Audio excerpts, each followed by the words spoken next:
말씀 가지고 우리 유혹을 이기려면이라는 제목으로 함께 은혜를 나누려고 합니다. 어떤 사람이 다이어트를 결심하였습니다. 그래서 다이어트를 하려면 일단 주위의 도움이 필요하겠죠. 그래서 주위 사람들에게 내가 오늘부터 다이어트 할 거야. 그러니까 절대로 칼로리 높은 음식들 먹으러 가지 말자고 해. 알았지? 라고 이렇게 이야기를 했습니다. 그런데 그 다음날이었습니다. 한번 넘겨주시겠어요? 이렇게 결심을 했는데 그 다음날 출근하면서 이 도너츠 같은 박스를 가지고 사무실로 들어오는 것이었습니다. 그래서 주변에 있는 동료들이 이렇게 얘기합니다. 뭐야, 며칠 전까지 다이어트 한다면서 그렇게 얘기를 하던데 왜 손에 왜 도너츠를 들고 온 거야? 라고 이렇게 이야기합니다. 그러자 자신이 출근하면서 이 도너츠를 가지고 온 사연에 대해서 이야기를 하였습니다. 차를 타고 도너츠 가게를 지나는데 가게에서 나는 그 도너츠 냄새가 그렇게 기가 막히게 너무나 좋았더랍니다. 그래서 망설였어요. 다이어트를 하면서 망설이는 거죠. 그 순간 아주 절묘하게 신호등이 바뀌는 것입니다. 그래서 무언가에 약간 홀린 듯이 도너츠 가게 주차장으로 진입해서 마음속으로 이렇게 이야기했더랍니다. 그래, 이왕 이렇게 된 거 주차장에 들어가서 주차할 공간이 있으면 도너츠를 사는 거고 없으면 그냥 나오는 거야. 뭐 그러면 되지? 라고 이렇게 생각을 했다고 합니다. 그래서 주차장을 8번 돌았다고 합니다. 8번. 비록 이 이야기는 아주 사소하고 재미있는 이야기 같지만 우리도 이러한 비슷한 경험을 할 때가 있습니다. 우리는 다양한 유혹에 노출되어 있고 또 때로는 그 유혹에 넘어가기도 합니다. 그리고 그 결과를 어쩔 수 없는 어떤 선택에 합리화하거나 아니면 정당화를 그렇게 시키기도 합니다. 여러분은 어떻습니까? 여러분에게 다가오는 온갖 유혹들을 여러분 어떻게 대처하고 있습니까? 사람마다 아마 유혹의 어떤 형태와 종류와 정도는 다를 것입니다. 사람들은 누구나 다 유혹을 받습니다. 여러분뿐만 아니라 목회자인 저도 유혹을 받습니다. 야고보서 1장 2절에 보면 이렇게 말씀합니다. 띄워주시겠어요? 내 형제들아, 너희가 여러 가지 시험을 당하거든 온전히 기쁘게 여기라. 여기서 시험이라는 것은 예기치 못한 시련을 의미합니다. 이때 시련은 여러분 보시다시피 하나님의 시험, 테스트가 있고 사단의 시험인 템테이션이 있습니다. 우리가 당하는 이 시련이 앞서 말씀드린 하나님의 시험이 되기도 하지만 또한 사단의 시험, 템테이션이 되기도 합니다. 근데 여러분, 유혹 그 자체가 죄일까요? 죄가 아닐까요? 유혹 그 자체는 죄가 아닙니다. 예수님도 보시면 유혹을 받으셨어요. 사막에서 40일 동안 금식하시고 사단의 그 유혹을 받으셨어요. 시험을 받으셨어요. 그러나 죄를 짓지는 않으셨습니다. 유혹은 우리가 죄를 짓도록 때로는 당근을 주기도 하지만 때로는 채찍을 가하기도 합니다.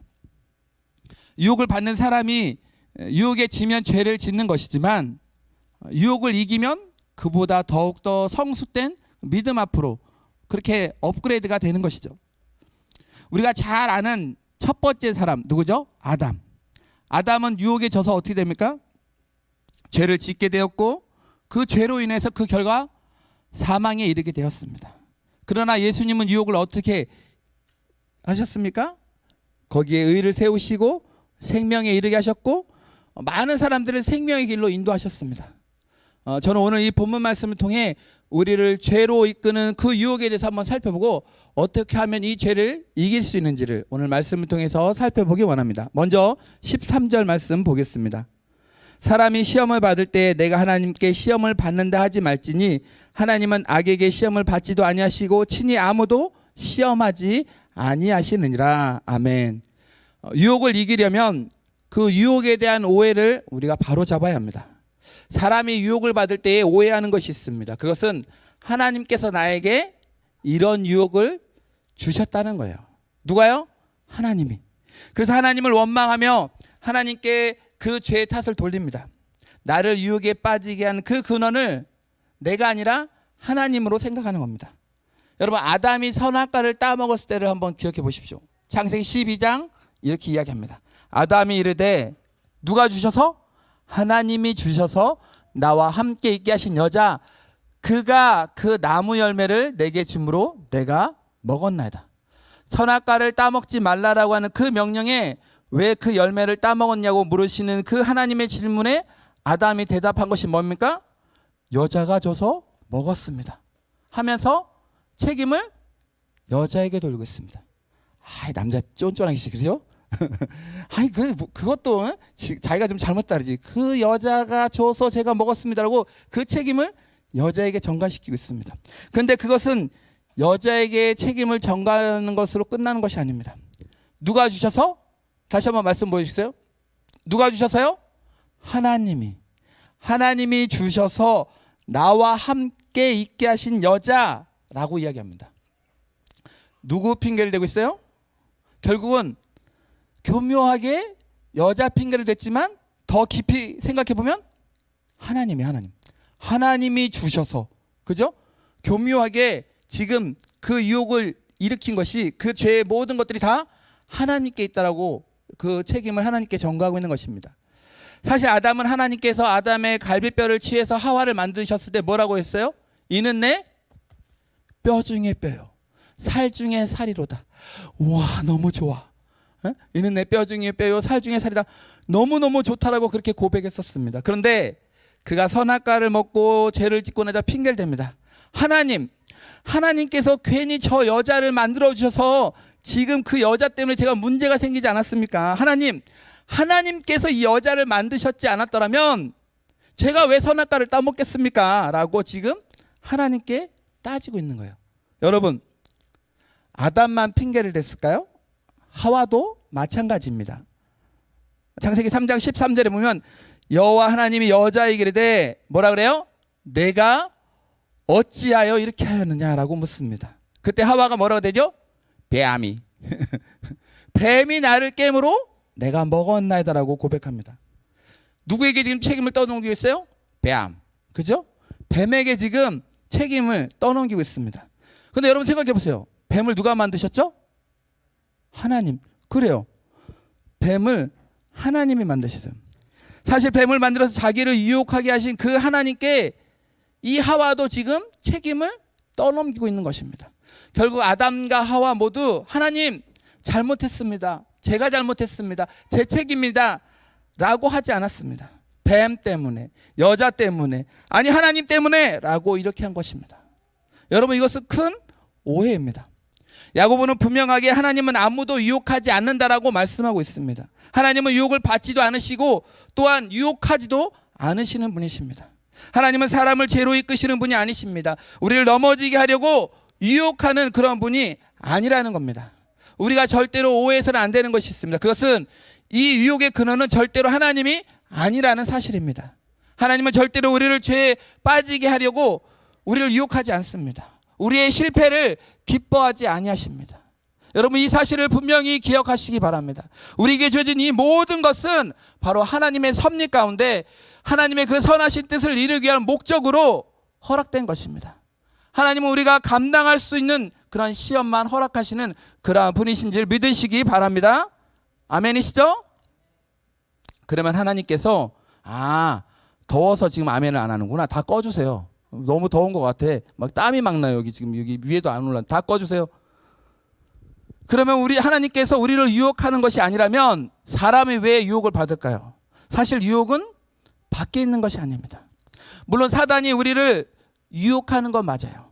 하지만 이 사단이 아무리 유혹해도 우리가 거기에 반응을 보이지 않으면 그냥 사단도 그냥 지나가는 것입니다.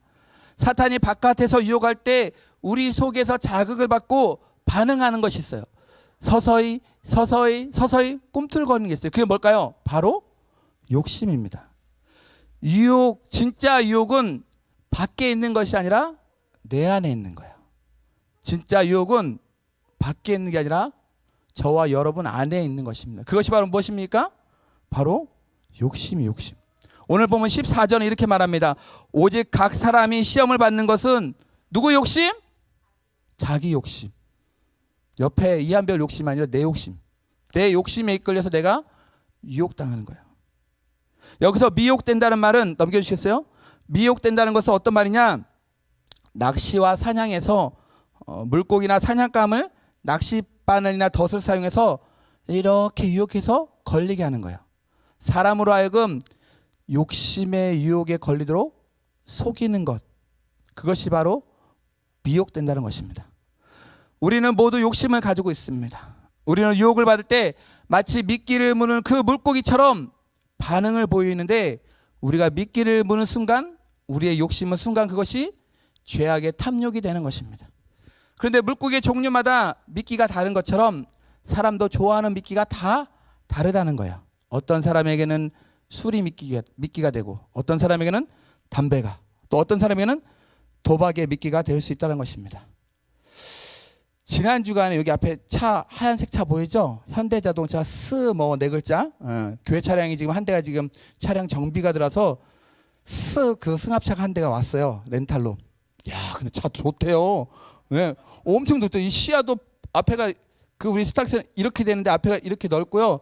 승차감도 너무 좋아. 막 위에 옆에 뭐 그 난방 나오는 거, 에어컨 나오는 시설 앞에 보니까 뭐 US 쬐꼽는데 너무 좋더라고요. 너무 좋아.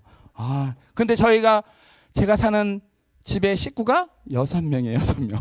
그래서 지금 그 어디야 쉐보레 거 그거 6인 7인승 타고 다니는데 늘 하는 마음, 어떻게 하면 좀 큰 차로 좀 넓을까. 애들도 이제 조금씩 커가니까 이게 막 서로 좁다고 막 난리예요. 근데 아직까지는 형편이 안 되니까 그래도 이 차에 7인승에 감사하는데, 어떤 때 이렇게 그렇게 좋은 차 타면 우와 너무 좋아. 앞에도 뻥 뚫리고 막 내비게이션도 최신형인 것 같아. 저거 지금 일부러 저렇게 해놓은 것 같아. 막 현혹하려고 유혹하려고. 근데 그런 큰 차만 보면 제가 이 미끼에 당하는 그런 느낌이 듭니다. 해밍웨이가 쓴 노인과 바다라는 책이 있어요. 그 책에 보면요, 주인공 어부 산티아고라는 노인이 84일 동안 고기를 잡는데 실패합니다. 그런데 드디어 고기를 잡았는데 약 1,500파운드, 거의 한 700kg가 넘는 그런 거대한 물고기를 잡게 됩니다. 이 고기를 가져다가 만약에 팔면 겨울 내내 시컷 먹고 살 수 있는 그런 돈이 되는 거예요. 근데 그 잡은 고기를 한국까지 운반하는데 이 노인이 생각하지 못한 게 있어요. 그것은 바로 뭐냐? 바로 상어 떼의 공격입니다.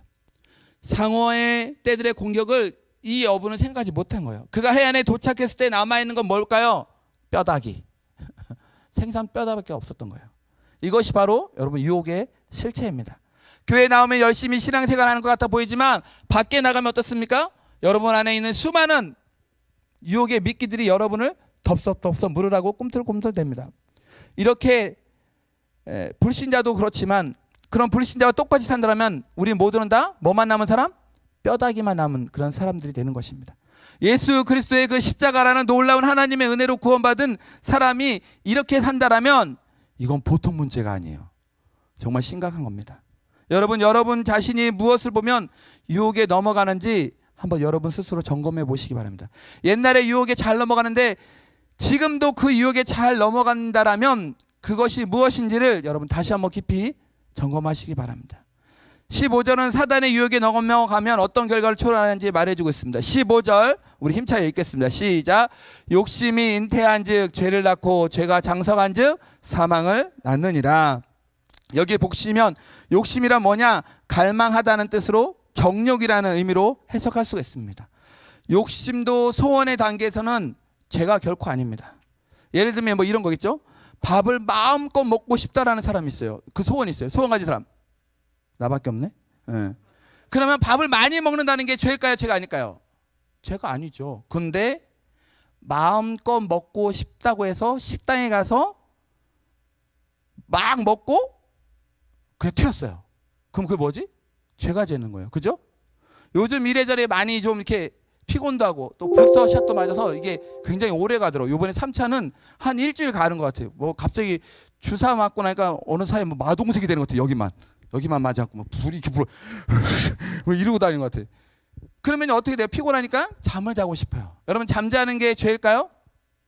죄가 아니에요. 잠자는 거 죄 아니에요. 하지만 여러분 어떤 게 죄일까요? 잠을 실컷 내가 자겠다라고 하고 게을리하면 나태하게 되면 그것이 죄가 되는 것입니다. 돈을 많이 벌고 대박 나겠다는 소원이 있어요. 그게 죄일까요? 누구나 다 하잖아요. 그죠? 저도 그런 생각이 1억만 땡겨주시지 하나님. 이렇게 돈 갖고 싶어요. 그런데 여러분 그러나 돈을 많이 벌겠다는 그 소원이 나만 위하고 우리 가족만 위하고 그렇게 나만을 위한다면 그것은 뭘까요? 이기주의. 그죠? 이것은 이기주의의 죄가 되는 것입니다. 욕심의 결과는 뭐라고요? 사망. 자, 욕심의 결과는 뭐라고요? 사망. 기억하세요. 욕심의 결과는 사망이에요. 자기의 아내를 보고, 지금 같이 사시는 분들, 자기 아내를 보고 늘 같이 사는데 어느 순간 어떤 여자를 봤는데 너무 예뻐. 너무 예쁜 거예요. 내가 남은 인생 저 여자와 함께 살면 얼마나 좋을까. 이런 유혹이 찾아올 때 청장년 남자 여러분, 이게 뭐예요? 마지막에 사망. 사망이래, 사망. 여자분들 똑같이 우리 남편. 근데 어느 날 멋진 남자가 있어. 멋진 남자가 있어요. 자, 멋진 남자 있어. 쓰러져요. 이동 진짜. 자, 저런 남자와 한평생 살았으면 좋겠어. 좋겠어. 마지막 뭐예요? 조건필 집사님 잘 아시네. 사망이야, 사망. 사망. 자녀가 죽고, 가족이 죽고, 행복이 죽고, 관계가 죽고, 마음의 평안이 죽는 거예요. 아무리 무덤덤한 사람이라도 평생 어떻습니까? 죄책감에 사로잡혀 살아갈 것입니다.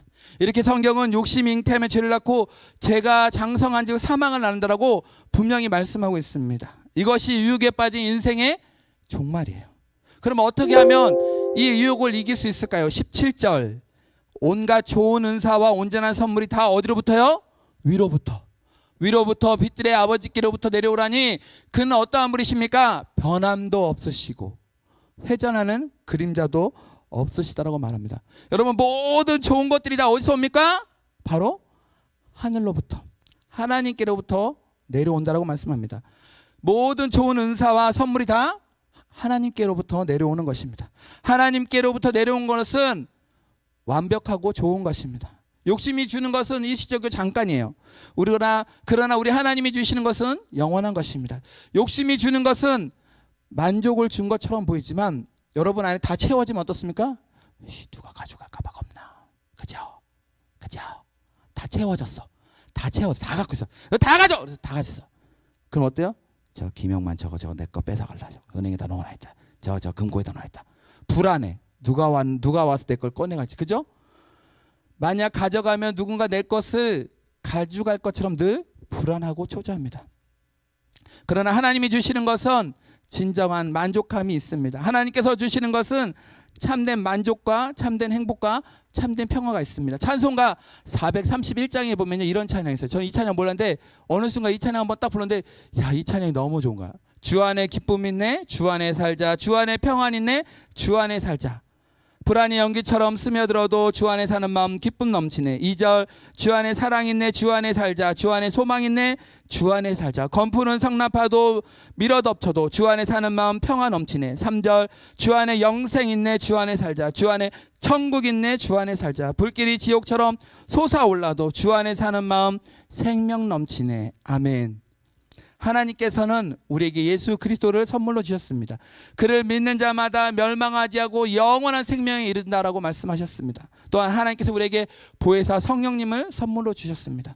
성령님은 우리 인생의 모든 상황에서 우리를 가르치시고 인도하시고 보호하시고 공급하시고 상담해 주시고 위로하시고 또한 때로는 책망해 주시는 그분이 바로 우리의 보혜사 성령님이십니다.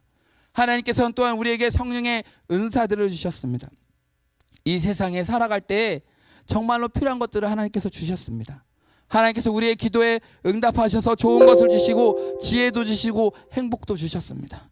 모든 좋은 것, 모든 좋은 선물, 변함도 없고 어제나 오늘나 영원토록 동일하신 그 하나님께서 우리를 위해 자신의 사랑하는 아들 예수 그리스도를 내어주심으로 우리를 구원하시고 그 모든 것이 다 합력하여 선을 이루게 하셨습니다.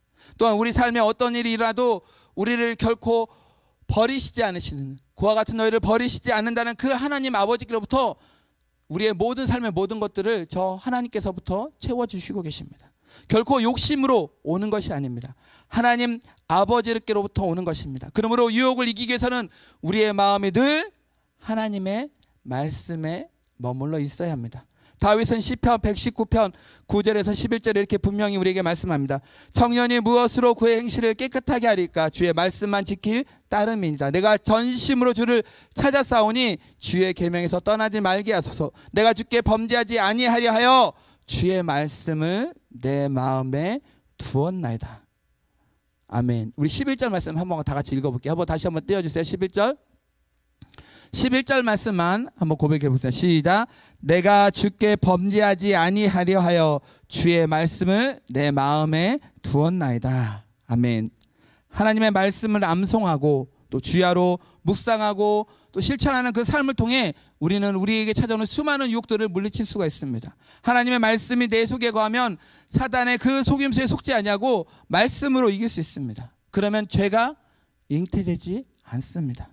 예수님은 우리가 우리 자신들의 죄로 인해 죽도록 내버려 두시는 분이 아니십니다. 우리의 죄를 죽여주시는 분이십니다. 예수님은 유혹을 당하셨지만 유혹을 이기시고 승리하셨습니다. 사랑하는 청년, 청장년 여러분, 여러분에게 다가오는 온갖 유혹들을 전부 다 예수님께 맡기시기 바랍니다. 그러면 우리의 연약함을 아시는 그 주님께서 우리를 도와주실 것입니다. 날마다 성령님의 그 도우심을 의지하며 하나님의 말씀 안에 거하며 날마다 승리하며 살아가시는 우리 귀한 청년들 또 청장년 여러분들 되시길 우리 주님의 이름으로 축복합니다.